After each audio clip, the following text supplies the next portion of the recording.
Kontakts ar doktoru Čārlzu Stenliju, nesot evaņģeliju visā pasaulē.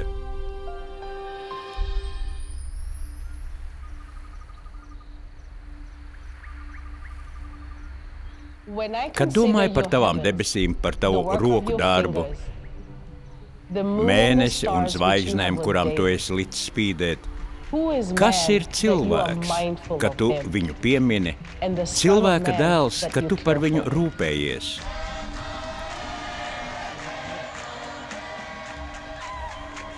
Kad Dievs radīja šo brīnišķīgo planētu, katru valsti, cilti, Dievs domāja par visiem cilvēkiem.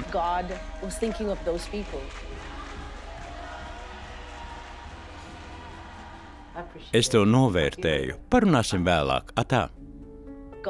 Dievs ir bijis pietiekami žēlīgs, ļaudams mums dzīvot konkrētā vietā ar tās tradīcijām un ieražām. Tomēr evaņģelijs ir tam visam pāri. Viņi ir Dieva bērni. Katrs no viņiem kalpošana in touch sajūta aicinājumu. Viņiem pastāstīt par Dievu. Ne tādā valodā, ko mēs saprotam, bet valodā, ko saprot viņi. Svinot mūsu kalpošanas 45. gada dienu, varam ar prieku teikt, ka Čārlza Stenlija uzrunas ir tulkots vairākās 100 valodās. Sveiki, labdien, Dievu cilvēki! Es uzaugu Kenijā. Man ir tik liels prieks nest evaņģeliju arī uz attāliem ciematiem, jo es biju un joprojām esmu viena no viņiem. Mēs esam sajūsmā, jo šogad jau vairāk kā 1,2 miljoni vēstnešu būs izplatīti pa visu pasauli. Tu vari dzirdēt to pašu vēsti savā sirds valodā. Valodā, kuru esi dzirdējis jau kopš piedzimšanas.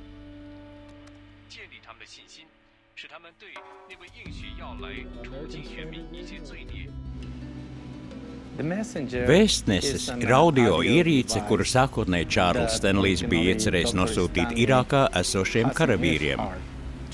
Pēc pāris gadiem mūsu vadītājiem radās doma šos vēstnešus attīstīt un nosūtīt ne tikai uz Irāku, bet to izplatīt arī citās valodās, aizsniedzot vēl vairāk cilvēku.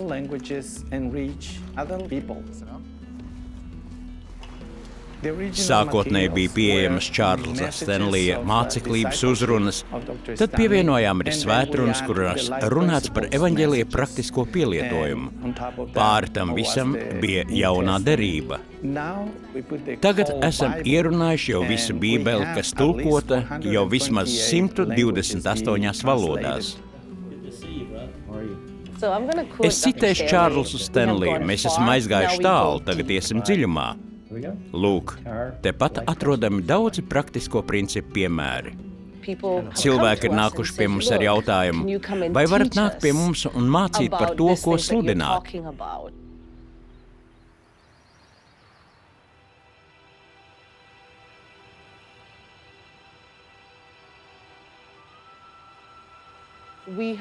Tā radusies dzīves principu konference, kuras ietvaros mēs dodamies uz kādu konkrētu kopienu. Tur sapulcējam cilvēkus, kuri ir aicināti iesaistīties kalpošanā, bet nav saņēmuši formālu apmācību. Dzīves principu konferences pamatā ir Čārlza Stenlija 30 dzīves principi, kurus viņš gadgaitā ir izstrādājis savai dzīvei un kalpošanai. Šos principus viņš ir apkopojis un izveidojis no tiem viegli saprotamu studiju materiālu.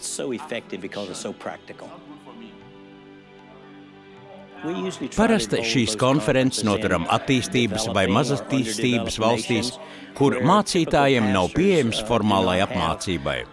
Mēs nodrošinām viņus ar resursiem. Viņi saņem tēmu, piezīmes un mācību materiālu. Mēs izdalām planšetes, kur atrodama virtuāla semināra biblioteka. Tas viss palīdz viņiem turpināt mācīties un gatavot svētrunas savām draudzēm. Ir fantastiski vērot, kā šie mācītāji, kur nekad nav apmeklējuši formālu apmācību kursu, atgriež savā ikdienā, gatavi un spējīgi turpināt mācīties. Tehnoloģijas ir kas brīnišķīgs. Dievs noteikti var lietot tehnoloģijas, un es to redzu arī šajā gadījumā. Nodrošinot mācītājus ar planšetēm un resursiem, Čārls Stenlijs bieži saka, ka mums Dievam ir jādod izcilība. Tātad it visā mums jābūt līdzvērtīgiem vai pat labākiem par pasaulīgo iekārtu. Lietojot to Dievu godam, mūsu atbildība ir apklāt visu zemi. Jēzus teica, lai sludinām valstības evaņģēliju visām tautām. Mēs tiešām esam aizņemti darot tieši to, ko Tēvs ir licis. Lai kas tu būtu, tu vari tikt glābts.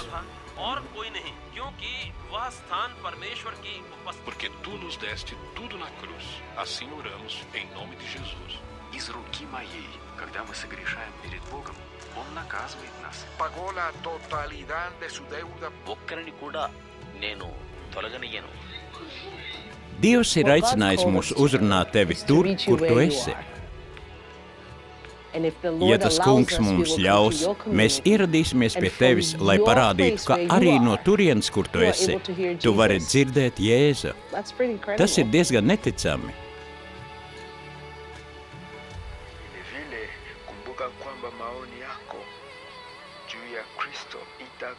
Maisha yako yote hata milele. Ni nini ilikuwa ikipitika?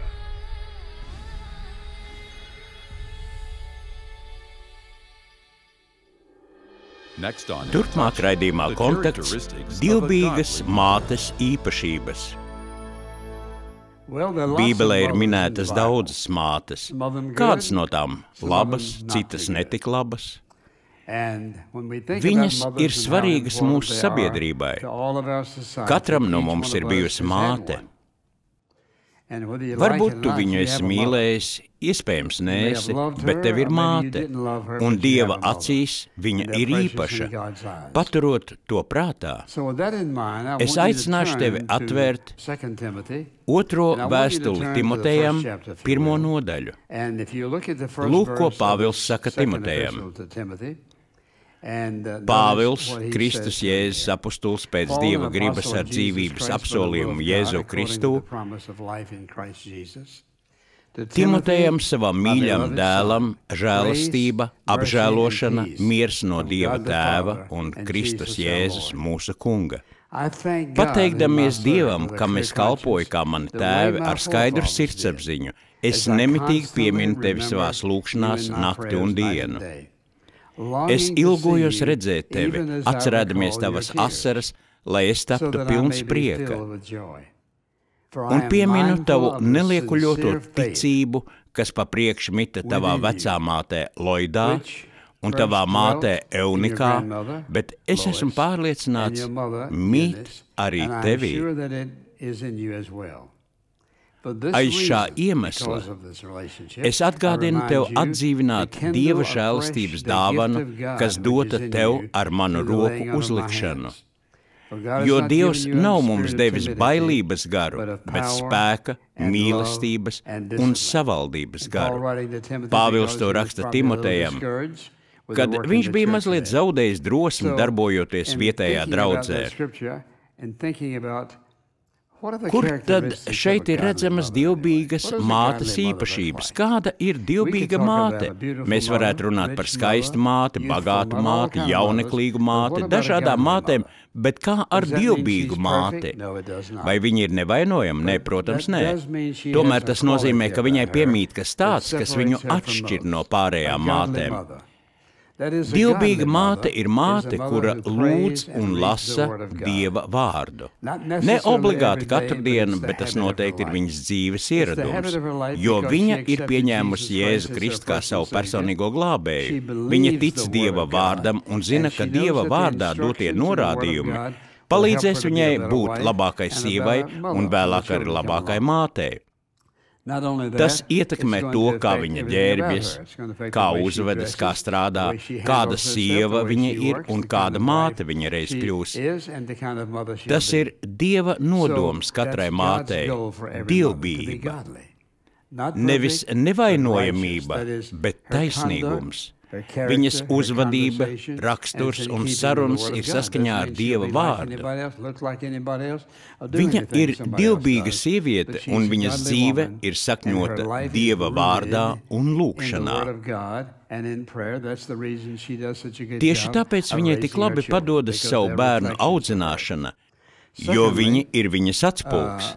Otrkārt, tā ir māte, kura ir iemācījusies uzticēt Dievam katru savas dzīves vajadzību. Lasot, pārdomājot, lūdzot un meditējot par Dievu vārdu, viņa ir ieraudzījusi Dieva apsolījumus.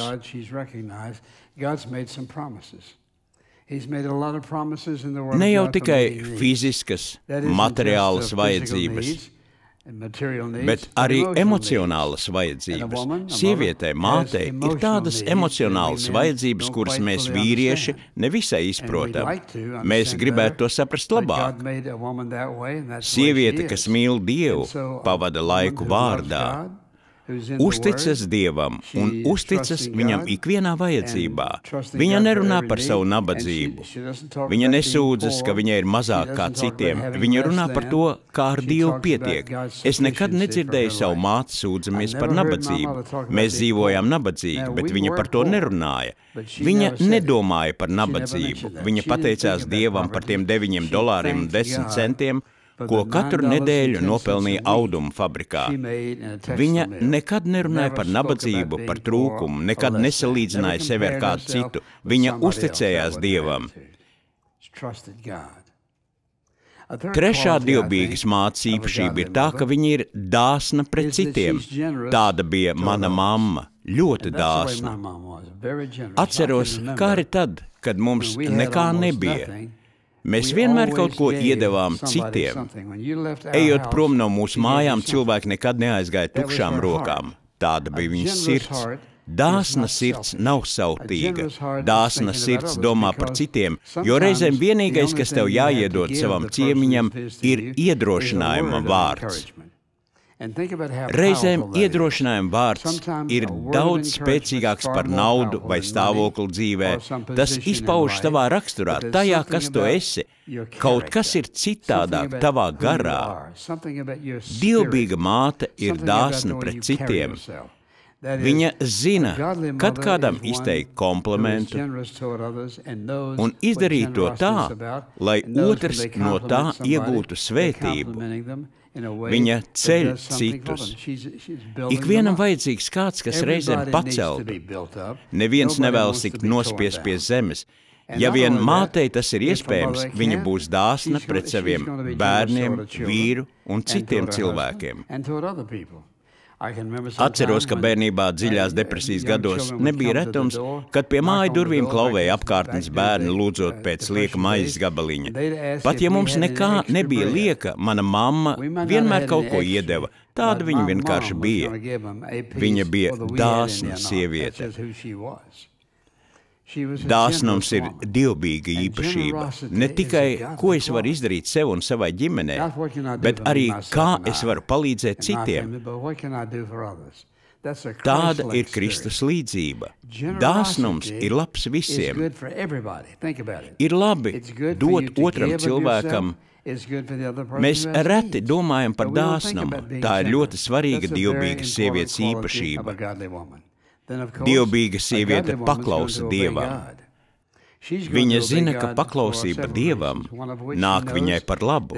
Ne tikai viņai pašai, bet arī viņas bērniem un vīram. Es jau vairākas reizes to esmu teicis. Paklausa Dievam un sekas atstāja viņa ziņā. Tas ir visa pamatā. Paklausa Dievam, kurš ir visur esošs, visu zinošs un visu varošs. Viņam piemīt spēks, mīlestība, uzticība. Viņš var parūpēties par visu. Paklausi Dievam.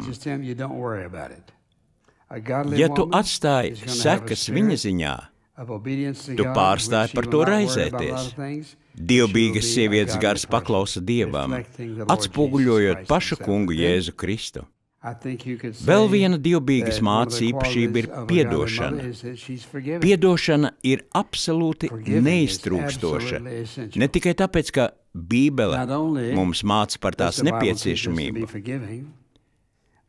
Cilvēki, kas nepiedod, dzīvo stresā, dzīvo spriedzē. Lai arī viss, ko viņi dara, izskatās pareizi un liek justies labi, nepiedodošs gars ir spriedzes un stresa gars. Kāds varbūt teiks, jā, bet tu nezini, ar ko man kopā jādzīvo. Nē, es nezinu, ar ko tu dzīvo, bet es zinu, ka Dievs, kas dzīvo tevī, ja tu esi Kristus sekotājs, ir devis tev spēju piedot ikvienam. Viss, kas saistīts ar piedošanu, veido ģimenes garu. Mums visiem kādreiz ir šķits, ka mūsu vecāki nav piedodoši, ka viņi kaut kādā veidā mums ir nodarījuši pāri. Es nebiju to pelnījis, tas nebija godīgi. Patiesībā droši vien mēs visi pelnījām vairāk, kā saņēmām. Piedošana ir Jēzus sekotāja gars. Esiet cits pret citu laipni un žēlsirdīgi, piedodami cits citam. Šis ir Kunga Jēzus Kristus apsolījums. Vai tavā namā valda piedošanas gars? Vienmēr būs kaut kas, kas rada spriedzi. Tu negribi, lai dēls braukt ar šo mašīnu, tava sieva nav dabūjusi to vai šo. Tas viss veido spriedzi. Nav svarīgi, kas tu esi, kas tev pieder, cik daudz tev pieder. Ja tu nespēji piedot, tu dzīvo stresā. Stress dodas uz prātu, tas dodas uz tavu sirdi. Tas tev nav vajadzīgs. Dievs nevēlas, lai tā būtu. Tāpat man jādomā par neatlaidīgu attieksmi. Neatlaidība nozīmē, ka es zinu, kas jādara, un to arī daru. Es negaidu, ka to izdarīs kāds cits. Šī ir viena no atslēgām, ko cilvēki ikdienā bieži aizmirst. Cilvēki, kas dzīvē kaut ko sasniedz, ir neatlaidīgi. Es darīšu, kamēr sasniegšu savu mērķi. Es neeju prom, es nepārstāju sarunāties, mīlēt, pieņemt otru. Es nepārstāju tāpēc vien, ka nenotiek pēc mana prāta. Pastāvīgums nozīmē, ka Dievs mums ir devis dzīvību, parādījis, ko darīt. Tāpēc grūtībās es nepadodos. Es esmu pastāvīgs. Man ir bijusi slikta pieredze.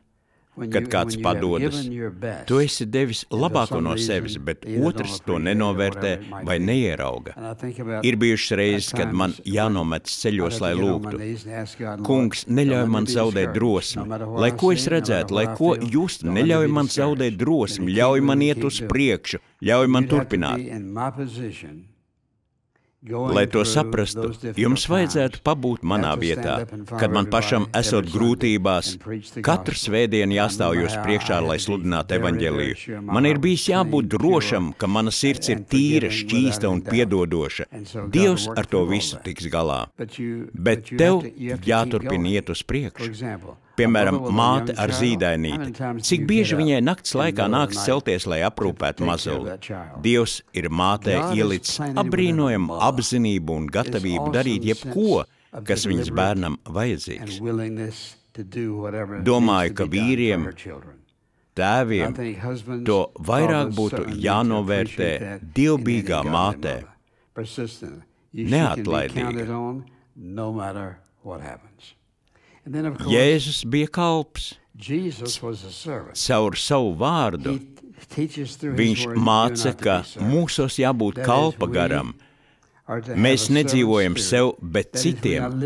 Cilvēks, kuram ir kalpa gars, lai būtu laimīgs, ir māte. Ko viņa dara? Viņa kalpo citiem katru savas dzīves dienu. Viņa atdod sevi. Nākamreiz, kad būsi noguris un gribēs teikt, man tas viss apnicis, atceries, ka Jēzus bija kalps. Viņš kalpoja, un patiesībā kalpot arī nozīmē sevi izliet. Tu atdod sevi otram. Kalpa gars ir dievbijīgs gars. Cilvēks ar kalpa garu dzīvē tiek daudz tālāk kā sautīgs cilvēks. Kalpa gars nejautā, kā es jūtos, kas man no tā būs, ko es par to visu saņemšu.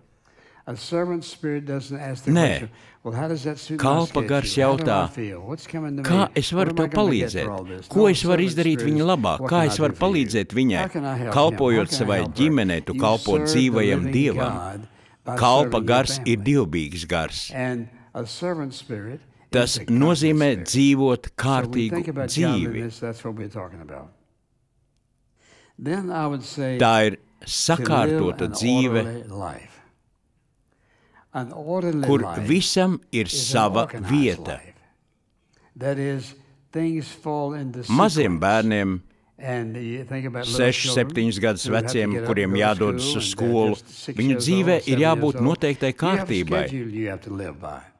Ja tu neesi kārtīgs, tad tā vietā nāk apjukums, raizes, spriedze, stress un strīdi, jo pie tā noved nekārtība.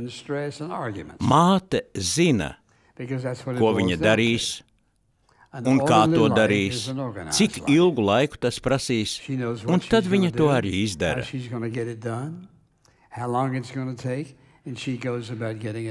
Lai kas tu būtu un kādi vecāki jūs būtu, jūsu bērni atspoguļos jūsu attieksmes un ieradumus. Tāda ir dzīve. Tāpēc vecāki nevar atstāt savus bērnus novārtā sakot, ar tevi jau viss būs kārtībā. Nē, ir svarīgi, ka mūsos tiek iemācīti ierobežojumi, attieksmes un paradumi. Tad iedrošināt. Labai mātei ir spēja iedrošināt. Kad bērniņš ir tikko piedzimis un māte pieliek viņu pie krūts, viņa sāk savu bērnu iedrošināt. Jau no dzimšanas brīža šis bērniņš sajūt mātes emocijas. Bērnam augot, tas izpaužas kā iedrošinošs vārds. Jā, tu vari. Es zinu, ka tu vari. Es mīlu tevi. Tā viņa iedrošina savu bērnu. Dari labāko, ko vari. Nepadodies. Nepadodies. Bērnībā, kad pārgāju mājās ar netik izcilām atzīmēm, es patiesībā nebiju visai gudrs, bet mana māte nerājās un neprasīja, kāpēc neizdarīja to labāk. Viņa prasīja, vai tu darīji labāko, ko spēji, un es atteicu, jā, kundze. Kad saņēmu sliktu atzīmi, viņi gribēja zināt tikai vienu, vai es darīju labāko, ko spēju. Vienmēr iedrošinošs vārds, viņa nekad nelaupīja man drosmi. Spēja iedrošināt citus ir ļoti īpaša. Varu atcerēties daudzus gadījumus, kad kādu iemeslu dēļ jutos ļoti nospiests, bet viņai vienmēr bija kāds labs vārds. Ikvienai mātei ir jāprot iedrošināt. Tu teiksi, jā, bet tu nepazīsti manus bērnus, bet es pazīstu iedrošinājuma spēku. Jā, bet vīrs mani nenovērtē. Es pazīstu iedrošinājumu spēku. Iedrošinājumā ir kas īpašs. Jā, tu vari. Tu to paveiksi. Es uzticos tev, es ticu tev, es tev palīdzu, tu vari rēķināties ar mani. Tajā ir kas tāds, kas pilnībā maina visu. Tad minēšu pēdējo īpašību, kas laikam nāks visgrūtāk - beznosacījumu mīlestība. Vārds beznosacījuma ieliek to pavisam citā kategorijā. Vairākus gadus man bija patēvs. Viņā nebija nekas tāds, kas man patiktu, ko es mīlētu. Es negribēju būt ar viņu, bet tur no viņš bija. Man nācās iemācīties, ko nozīmē mīlēt kādu, kas tev nepatīk, un mana māte to man iemācīja. Ar savu rīcību viņa man iemācīja mīlēt un piedot arī tad, kad nejutos, ka gribu piedot. Es negribēju būt mīlošs. Es negribēju nekā kopīga. Bet tāda ir dzīve. Bija reizes, kad es domāju, ak, kungs, kā lai es tieku ar to galā. Bet mums bija kāda tradīcija. Ikreiz, kad man bija jādodas prom no mājām, vai kad viņa kaut kur devās, viņa vienmēr mani apķēra un teica, neaizmirsti, ka mamma tev mīl. Viņas jau sen kā vairs nav, bet es joprojām sajūtu šo apskāvienu un dzirdu sakām, atceries, ka mamma tev mīl. Apskāvienā ir kas īpašs. Kāds varbūt saka, es mīlu tevi, redzēsimies vēlāk. Vīri, ja jūs no rīta aizejot uz darbu, tikai nosakāt, mīlu tevi, redzēsimies vēlāk, bet nekad viņu neapskaujat, nepieskaraties viņai, neizpaužat savu mīlestību, kauns jums par to. Ikvienai sievietei ir vajadzīgs pieskāriens. Pareizs, dievbijīgs pieskāriens. Pieskāriens, kas saka, es domāju par tevi, es tevi mīlu, novērtēju tevi, es gaidu, kad atkal tevi redzēšu. Nav nekā, ko vīrietis nevarētu atdot, ja viņš mīl savu bērnu māti, ja viņš mīl savu sievu. Es ticu, ka šīs 10 īpašības jebkuru sievieti padarītu par fantastisku sievu un māti. Mammas, paldies jums, ka esat tik lieliskas mātes un sievas, lai jūsu laipnība vēl tikai pieaug. Dievbijīgā sievietē, dievbijīgā mātē ir kāds brīnumains spēks. Āmen! Ja caur šodienas programmu tika svētīts, ienāc mūsu mājaslapā intouch.org.